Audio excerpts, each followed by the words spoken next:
நான் எதுக்காக என் உயிரோட இருக்கணும்? என்னம்மா இது? ஊரு பூரா தெரியும் நீங்க ரெண்டு பேரும் ஒரு இதுவா இருக்கிறது. அப்புறம் என்ன ஜாடமாடா பேசிக்கிட்டு? அரசாய் சொல்றது உண்மைங்க. உப்பிரியப்பனும் அரசாயும் ஒருத்தருக்கு ஒருத்தர் விரும்புறாங்க. அவங்க ரெண்டு பேரும் ஒன்னா நெருங்கி பழகினத நான் நேர்லயே பார்த்தேன். ஐயா, இந்த பொண்ணுகிட்ட எந்த தப்பான எண்ணத்திலையும் நான் பழகல, எந்த களங்கமும் இல்லாம பழகுனேன். விளையாட்டு இப்ப வினையா போயிருச்சு. என்ன விளையாட்டு? அம்மா அப்பா விளையாட்டா? யார் இத கதை விடுற? களங்கம் எல்லாம் விளையாடலாம். அப்படி களங்கம் எல்லாம் விளையாடுறதுக்கு அரசா என்ன சின்ன பாப்பாவையா? ஒரு வயசு பொண்ணு வெக்கத்தை விட்டு ஊர் முன்னால வந்து சொல்லுது, இதை நம்ம அலட்சியப்படுத்தலாமாயா?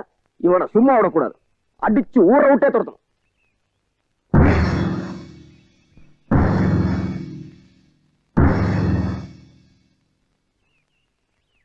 என்னம்மா, நான் உன்னை கல்யாணம் பண்ணிக்க முடியாது நான் சொன்னேன். அதனாலதான் நீ கிணத்துல விழுந்து சாக போறதுன்னு முடிவு பண்ணியா?